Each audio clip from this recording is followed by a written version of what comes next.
Certains établissements se sont adaptés pour faire face ensemble à cette crise sanitaire. Ils reprennent doucement un rythme à la normale. Retrouvons le président délégué du centre cardio-thoracique de Monaco. Bonsoir Guy Nervaux. Bonsoir. Dans quelles conditions le centre cardio-thoracique a repris ses activités? Après la période de crise sanitaire du mois de mars, nous avons eu quelques creux d'activité car les patients ne se rendaient plus chez leurs praticiens et l'activité a repris progressivement depuis le mois de juin.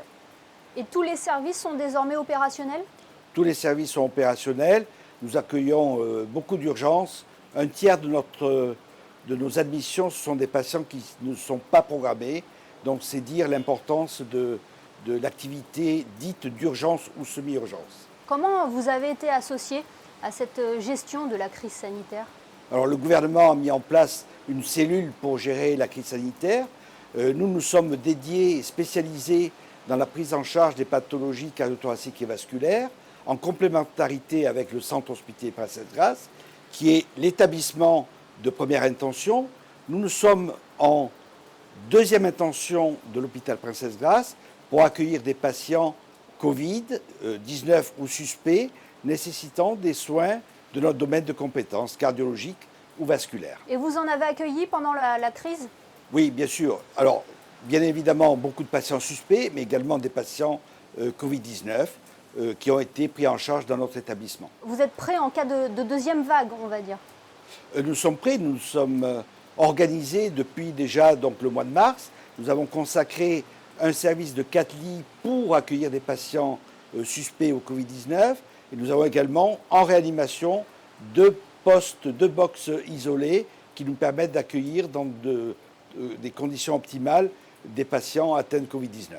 La crainte maintenant, Guy Nervaux, c'est que les patients ne viennent plus consulter. Vous avez constaté une baisse du nombre de consultations ou d'admissions?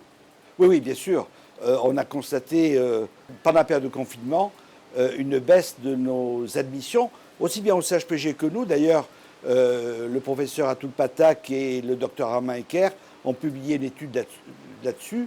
Et nous avons eu une baisse d'activité de nos admissions, car les patients craignaient d'aller consulter leur praticien, ce qui est une erreur. C'est une perte de chance pour eux. Je parle pour notre domaine d'activité, mais également pour d'autres domaines de spécialité, comme l'oncologie ou d'autres spécialités. Votre message, c'est de ne pas avoir peur d'aller consulter et surtout de ne pas minimiser les symptômes, on va dire, surtout quand ça concerne le cœur? C'est évident. Il faut que les patients prennent soin de leur santé, aillent consulter chaque fois que nécessaire, qu'ils n'hésitent pas à aller voir leur praticien. Et bien évidemment, tout est mis en œuvre pour respecter les gestes barrières au centre cardio-thoracique. Bien sûr, on a mis en place un box d'entrée où sont screenés tous les patients ou toutes les personnes qui sont accueillies dans notre établissement. Et bien sûr, les gestes barrières sont présents à tous les niveaux pour protéger les patients, mais aussi protéger l'équipe médicale et l'ensemble de nos collaborateurs. Screener, c'est-à-dire que vous prenez la température de chaque patient à l'entrée du centre cardio-thoracique? Oui, mais pas que la température. On examine tous les critères qui peuvent nous amener à suspecter éventuellement un patient pouvant être atteint de Covid-19. Donc ce n'est pas que la température. Et j'imagine qu'avant chaque opération, le patient est testé à la Covid. Alors le patient doit rentrer chez nous avec un test négatif.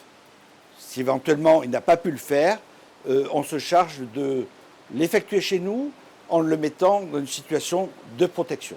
Merci beaucoup Guy Nervaux d'avoir été avec nous pour faire le point ce soir. Avec plaisir, merci à vous.